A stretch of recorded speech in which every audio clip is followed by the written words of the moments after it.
खेत बारी बट जाई अरे अंगना दुअरवा पाई पाई बीरना त कैसे ओ कैसे माई के अचरवा बाट जाई बीरना कैसे माई के अचरवा बाट जाई बीरना खेत बारी बट जाई अंगना दुअरवा पाई पाई बीरना कैसे माई के अचरवा बाटल जाई बीरना कैसे माई के अचरवा बाटल जाई बीरना। बड़ा भाई समझाते हुए कह रहा है एगो रहल बाप एगो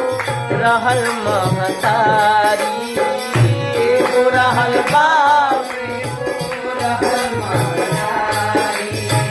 तीन गो फुलैले फूल एक ही कियारी तीन गो फुलैले फूल एक ही कियारी अब हिन गवाह बा पढ़े वाला छोरा चंदा मामा औरी दूध भात के कटोरा चंदा मामा औरी दूध भात के कटोरा चंदा मामा औरी दूध भात के कटोरा गौआ के लोग आके बखरा लगाई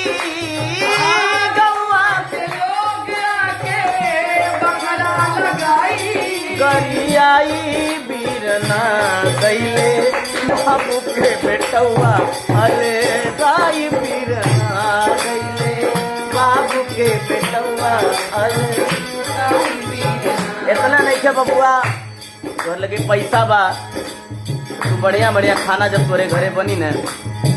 तो हमार लड़का जब जाके देखी तो तोहरा बड़ा दुख हुई सोचा वो घड़ी का दिल पे गुजरी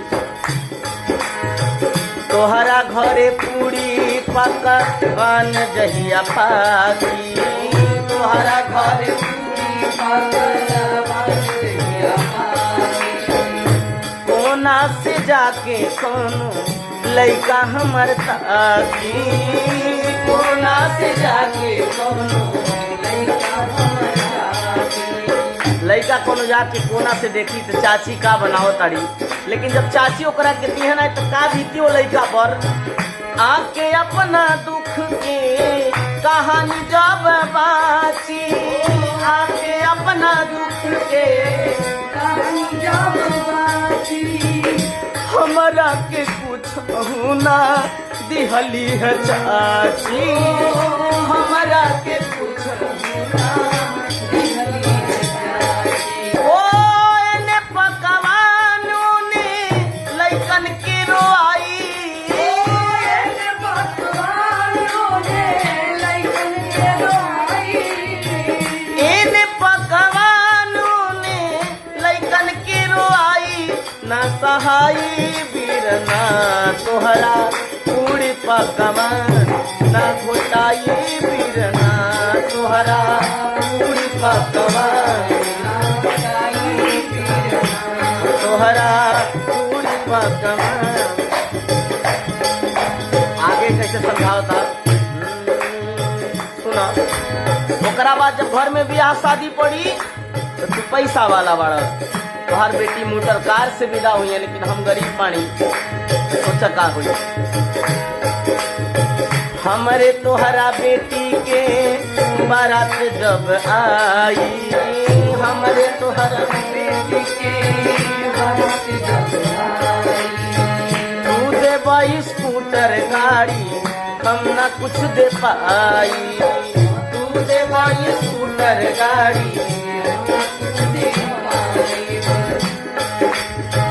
बेटी तोहर विदा हुई है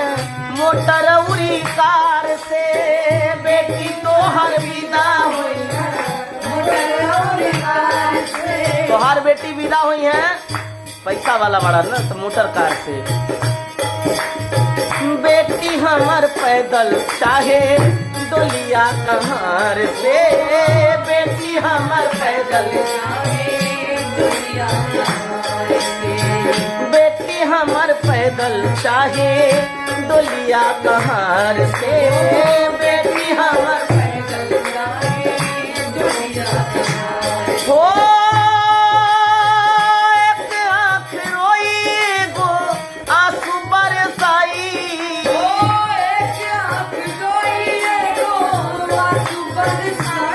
एक आँख हंसी गो आंसू बरसाई न सहाई बीरना कैसे करब अपना बेटी के विदाई बीरना कैसे करब अपना बेटी के विदाई बीरना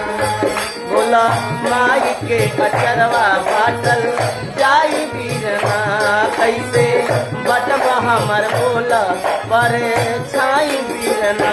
कैसे माई के अचरवा बाटल